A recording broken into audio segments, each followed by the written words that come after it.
যাত্রী সাধারণকে জানানো হচ্ছে 250 টাকা বিনা টিকিটে ফাইন ছিল, সেই ফাইন এখন পরিবর্তন হয়ে 500 টাকা হয়েছে। টিকিট নিয়ে কি বললেন ভালো করে শুনুন। তারপরে চলাফেরা করুন। Kerosene, petrol, cylinder, gas cylinder যে কোনো কিছু ট্রেনে যদি বহন করার সময় ধরা পড়েন 10,000 টাকার সাথে জেল আছে।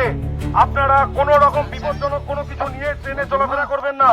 কোন রকম নেশাদ্রব্য, গুটখা, পান, বিড়ি সেবন করে যদি নোংরা করেছেন, অন্যথায় যদি ধরা পড়েন, সেই ক্ষেত্রে আপনাদেরকে নতুন আইন অনুযায়ী 1000 টাকা অবধি গুনতে হতে পারে।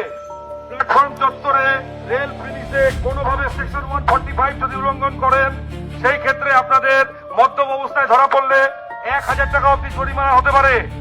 সকল পুরুষ যাত্রীদের উদ্দেশ্যে জানানো হচ্ছে, মহিলা বগিতে আপনারা ওঠা থেকে নিজেদেরকে বিরত রাখবেন। অন্য আপনাদের সঙ্গে যে বাচ্চারা থাকে, যারা আপনাদের সঙ্গে যাচ্ছে, তাদের 5 থেকে 12 বছর অবধি হাফ টিকিটের ব্যবস্থা আছে। আপনারা অতি অবশ্যই টিকিট কাটবেন, অন্যথায় ফাইন লাগু হবে, যেটা 250 টাকার জায়গায়